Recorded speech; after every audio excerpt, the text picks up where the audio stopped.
They say the worst pain is being left when you're already broken. But imagine this, on the same day your divorce is finalized, your ex-husband marries the woman he cheated with, and you're invited to the wedding. Most people would decline. I showed up, in a wheelchair, smiling. To everyone else, it looked like I'd lost everything. My marriage. My mobility. My future. But they didn't know what I knew. See, while he was planning a wedding, I was digging into his bride's past. And what I found wasn't just betrayal, it was criminal. The woman who stole my husband had a habit of vanishing right after inheriting millions from her lovers. Different names, different cities, always the same ending, someone dead, someone ruined. So I did what any mystery writer would do. I wrote a book about her. A thriller so detailed, so specific, that readers started to ask, is this real? Then came the exposé. The podcast. The lawsuit. And finally, the truth. He thought he won when he left me. But this is a story about how you don't need to walk to stand tall. Because when you know someone's secret, you don't need revenge. You just need a pen. And the world will write the ending for you. For years, Naomi West lived a life most people would envy. Her name graced the covers of best-selling thrillers stacked in every major bookstore. Readers devoured her words, critics praised her insight into the human mind, and talk shows called her the queen of psychological suspense. But behind the fame was something even more valuable: stability, love, and a home she had built with the man she thought she'd grow old with. Grant Whitaker wasn't just her husband, he was her biggest supporter. A successful financier with impeccable charm and ambition, Grant made it his mission to build a future as beautiful as the life Naomi dreamed of. Their home, a modern, sun-drenched estate tucked in the hills of Los Angeles, was filled with bookshelves, art from their travels, and the soft hum of classical music floating through the halls.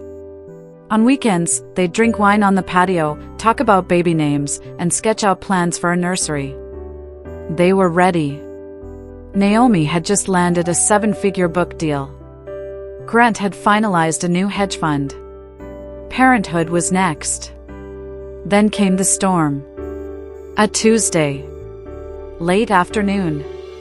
Naomi had just left a meeting with her publisher, excited to share the news with Grant.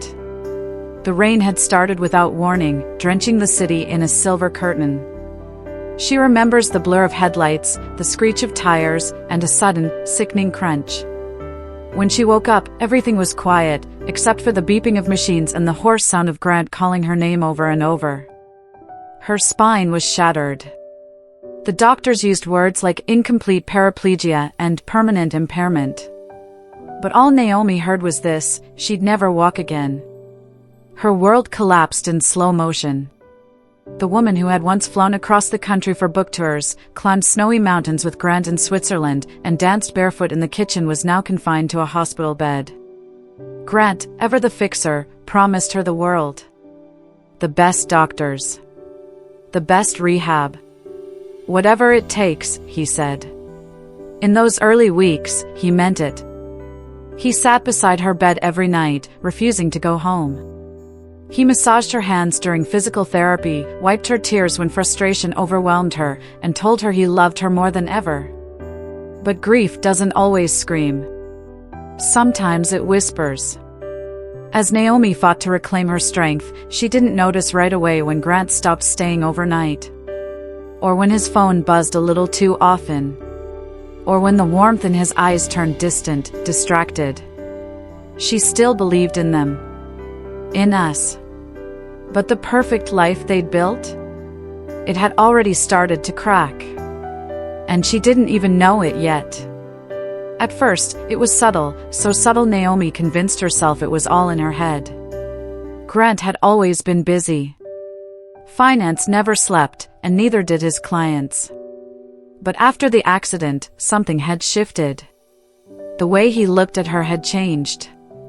The hospital visits became shorter. His updates became vaguer.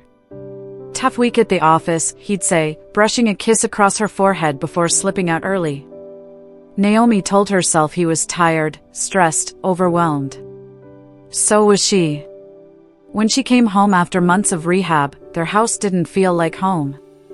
It was redesigned for accessibility, ramps, widened doorways, a stair lift, but it was colder, emptier. Her writing studio had been moved downstairs. Her favorite paintings had been replaced by minimalist art. Naomi tried to be grateful, but it felt like she was living in someone else's version of mercy.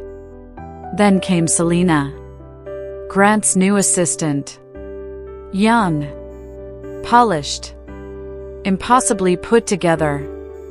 Naomi first heard about her in passing. Selena scheduled the board meeting. Selena's sending over the quarterly report. Her name showed up in texts on Grant's phone, in casual mentions during dinner, and eventually, on the caller ID, a lot.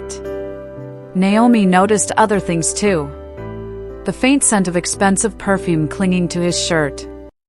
The way he flinched when she asked simple questions about his day. How his eyes darted when he said just the office, and how he never said we anymore, just me or I. One night, as Naomi wheeled into the kitchen to surprise him with dinner, she found him in the middle of a hushed phone call. No, she doesn't suspect anything, he whispered, turning toward the pantry as if hiding from someone.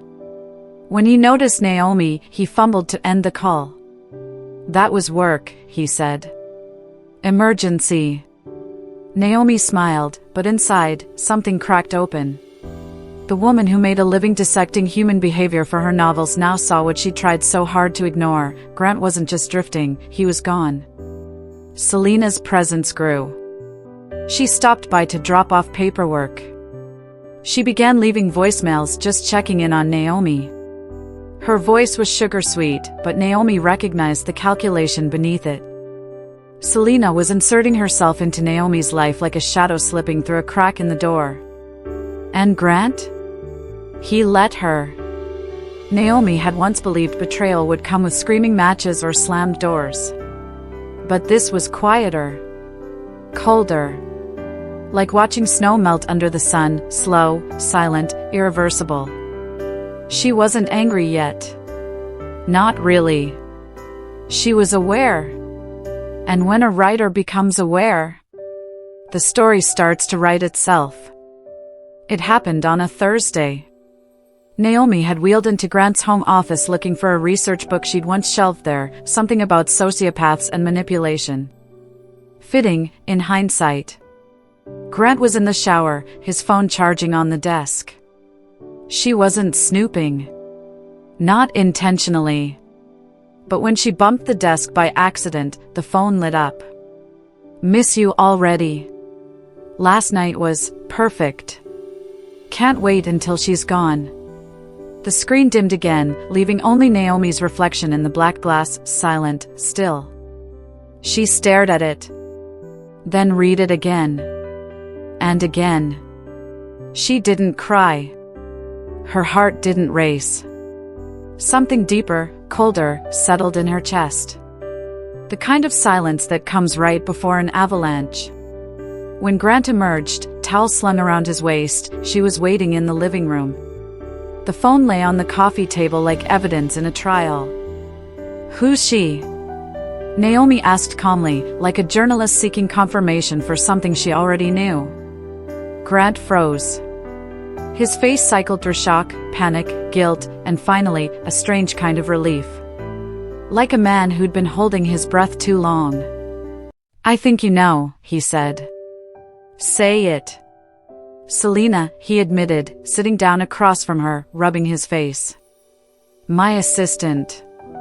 It just happened. Naomi blinked once.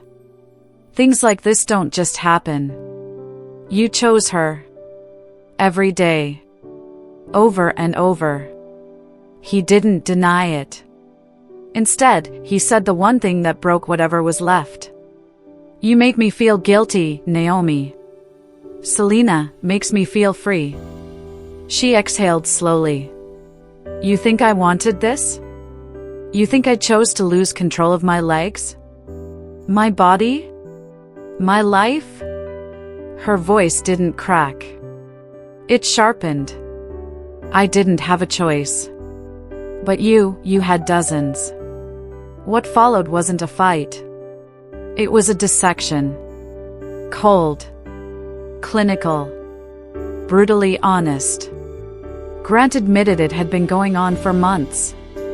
That the weight of Naomi's condition was too much. That Selena reminded him of life before the accident, vibrant, easy, alive. Naomi listened without interrupting. And then she stood, not physically, but emotionally, and said the only thing that mattered. "We're done." 2 weeks later, Grant moved out. Naomi called a lawyer. The divorce proceedings began, quietly, efficiently. There were no children, no screaming matches, no messy legal battles. Just clean lines on paper, the slow unraveling of vows that once felt sacred. Naomi kept the house, her royalties, and her dignity. Her lawyer called the settlement generous. She called it a severance package from a man who had traded vows for convenience. But what surprised Naomi most wasn't the betrayal. It was how calm she felt.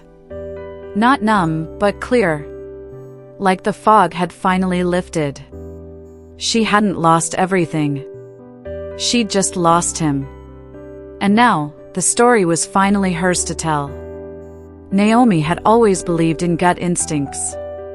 As a writer, she'd made a living noticing what others overlooked, the flicker in someone's expression, the lie buried inside a compliment. And something about Selena never sat right. It wasn't just the affair. It was the precision. The calculation. The performance. Then, one rainy afternoon as Naomi finished her rehab session, Marla, the calm, kind caregiver who had become more of a friend than an aide, lingered in the doorway, hesitating.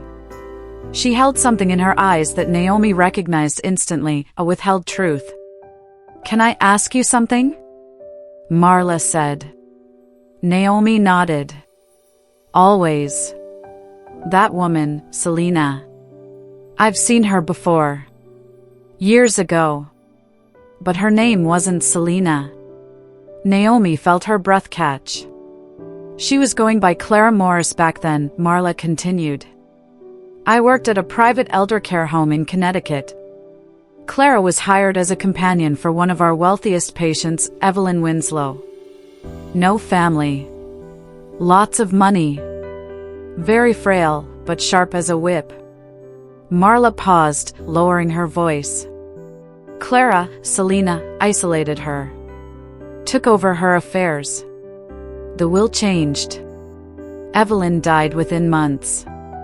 Natural causes, they said. But nobody believed it. And when people started asking questions, Clara vanished." Naomi sat in stunned silence. Not because she didn't believe it, but because it fit too perfectly. This wasn't just a mistress. This was a predator. "Are you sure it's the same woman?" she asked, quietly. Marla nodded. Same eyes.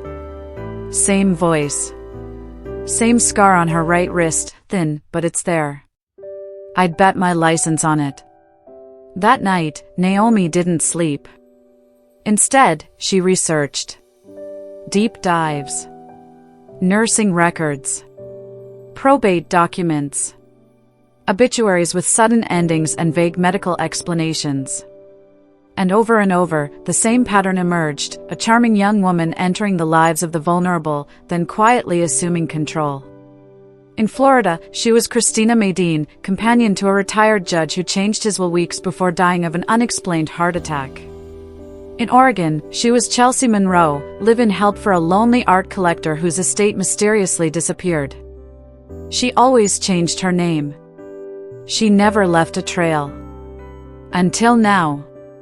Naomi cross-referenced financial records, searched court archives, and even tracked down old caregivers through Facebook groups.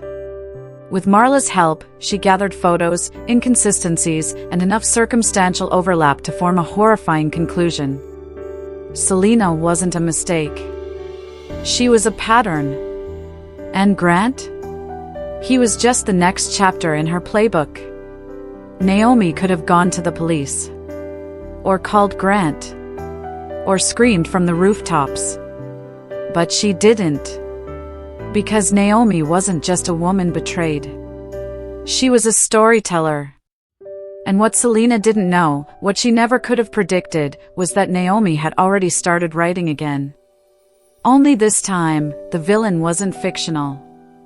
And the ending was going to be hers. Naomi didn't call the police. She didn't confront Grant. She didn't expose Selena. Not yet. Instead, she opened her laptop and began writing. The novel poured out of her like a secret she'd kept too long. Every chapter was sharpened by fury, grief, and razor-edged clarity. The title, Glassmasks, a psychological thriller about a beautiful chameleon named Valerie who charms, manipulates, and vanishes, leaving behind nothing but shattered lives and empty accounts. Valerie was fictional. Barely. She twisted her hair when nervous, wore vintage perfume, claimed she'd studied art in Paris, hated seafood despite saying she'd grown up on the coast, just like Selena. Naomi wove in details that only someone who knew would catch. It wasn't revenge. Not exactly. It was documentation, disguised as fiction. Her publisher called the manuscript mesmerizing. Her editor called it a career rebirth. Within weeks, Glassmasks was fast-tracked for a fall release. The marketing team leaned into Naomi's real-life comeback, the disabled author who returned from tragedy with her sharpest, darkest work yet. But readers sensed something deeper. On Reddit threads and book talk videos, fans began whispering, "This feels real. Is Valerie based on someone? What if this isn't just fiction?" The questions didn't stop there. A true crime podcast picked it up. A few sleuthing fans dug through public records and stumbled upon a detail Naomi had quietly hoped someone would catch: the will of an elderly woman in Connecticut that had been controversially rewritten shortly before her death, and the name Clara Morris buried in the witness list. That's when Michael Donovan got involved. An investigative journalist known for unmasking corporate fraud, Donovan contacted Naomi under the pretense of discussing the ethics of blending real events into fiction. But he wasn't looking for a book review. He was looking for the truth. He'd been tracking cases of elder exploitation that had never made it to trial, similar methods, different names, always the same kind of predator. When he read Glassmasks, something clicked. With Naomi's cautious cooperation and Marla's testimony, Donovan confirmed the impossible. Selena Avery was Clara Morris. And before that, she had been Christina Maydeen. And before that, Chelsea Monroe. The evidence was chilling, matching scars, overlapping bank transfers, shell companies, death certificates with curiously vague language. The front-page story hit the New York Times like a thunderclap. The woman with 1,000 names, how a serial grifter used beauty, lies, and love to destroy lives. Selena's world imploded overnight. Clients dropped Grant's firm. Investigators reopened 2 elder abuse cases.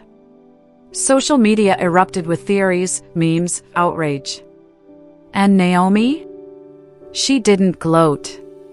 She didn't speak. She simply watched the story she had written unfold, now with the weight of truth behind it. Selena had built her life wearing masks. But Naomi? She had just torn the last one off. If there was one thing Grant Whitaker hated more than losing, it was being humiliated. And now, thanks to Naomi's book and the wildfire that followed, he'd become the face of foolishness. His new wife was a fraud. His clients had fled. And his name, once synonymous with power and prestige in LA's financial elite, was now trending with hashtags like #MarriedAMonster and #GlassmasksWasReal. So he did what entitled men do when the truth feels like an attack. He sued. Naomi received the legal notice over breakfast. Defamation, it read. Emotional distress. Malicious intent. He wanted $10 million in damages, claiming Glassmasks had destroyed his marriage and career. She didn't even blink. Her publisher's legal team called the case absurd. Naomi's lawyer, a First Amendment specialist named Rachel Lynn, was even more blunt. He's not suing because you lied. He's suing because you told the truth, and people believed you. In court, Grant's legal team tried to paint Naomi as a bitter ex-wife with a vendetta. They claimed the book was a weapon, not a novel. That she'd crafted it to ruin him. But the judge wasn't buying it. She'd read Glassmasks. She'd read Donovan's exposé. She looked over the documents, the verified bank records, the pattern of deception traced across state lines. And then she asked just one question. What, exactly, is false in this book? Grant's lawyers stammered. Naomi didn't say a word. She didn't have to. The judge dismissed the case. No fanfare. No drama. Just a simple, final ruling. Truth is not defamation.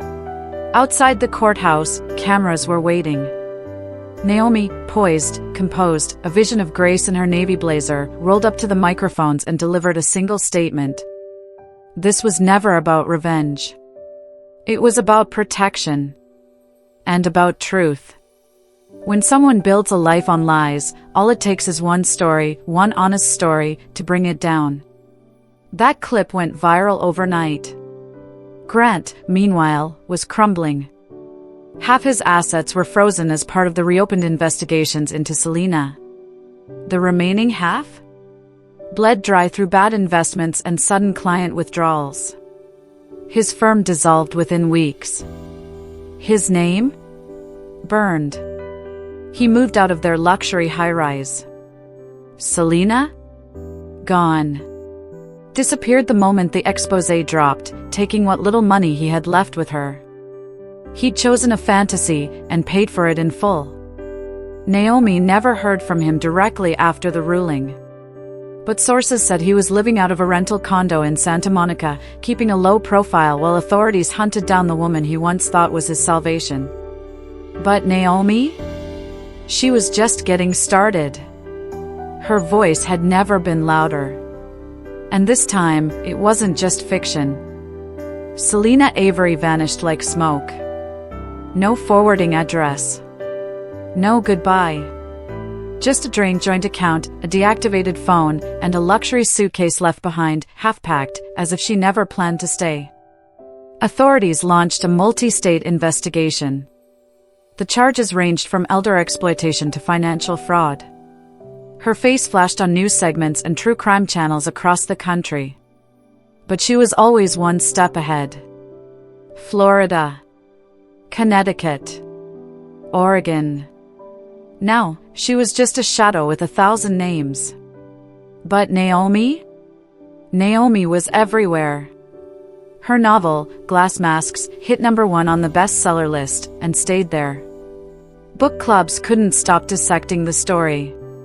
Professors assigned it in courses on literary ethics. And somewhere in a Netflix boardroom, an executive said the words, "This story needs to be a series." When the official announcement came, Naomi was already working on her next manuscript. But she paused to attend the production meetings, not just as a consultant, but as the heartbeat of the story. She made sure the lead character wasn't portrayed as some fragile victim, but as what she truly was. A survivor. A strategist. A woman who turned pain into power. As the show went into development, Naomi found herself traveling again. Speaking at universities. Literary festivals. Disability advocacy conferences. Her words resonated not just with victims of betrayal, but with anyone who had ever been underestimated, silenced, or dismissed. At a panel in London, a young woman in a wheelchair asked, "How did you keep going when the world seemed to fall apart?" Naomi smiled, steady and clear. "When the world took everything from me, my body, my marriage, my illusion of control, I didn't wait for someone to rescue me. I picked up a pen and wrote myself a new ending." That quote would later become the closing line of the Netflix adaptation. Framed over slow footage of Naomi wheeling herself through her garden at sunrise, surrounded by blooming flowers, rebirth in motion. As spring rolled in, Naomi made changes to her home. Not just ramps and lifts, but renewal, paintings she loved, herbs in the kitchen window, the old piano she hadn't touched in years tuned and waiting. The house wasn't a reminder of what was lost anymore. It was proof of what she built. She still received updates about Selena, now a fugitive, last seen in Vancouver under a new name, circling yet another wealthy family. But Naomi no longer felt the need to chase the ending. She had already written it. And it was hers. In an interview for Vanity Fair, when asked if she considered Glassmasks a revenge novel, Naomi shook her head. No, she said. Revenge is about destruction. This was about reclamation. Of my story. My voice. My future. And with that, Naomi turned the page. The next chapter? Completely unwritten. But entirely her own.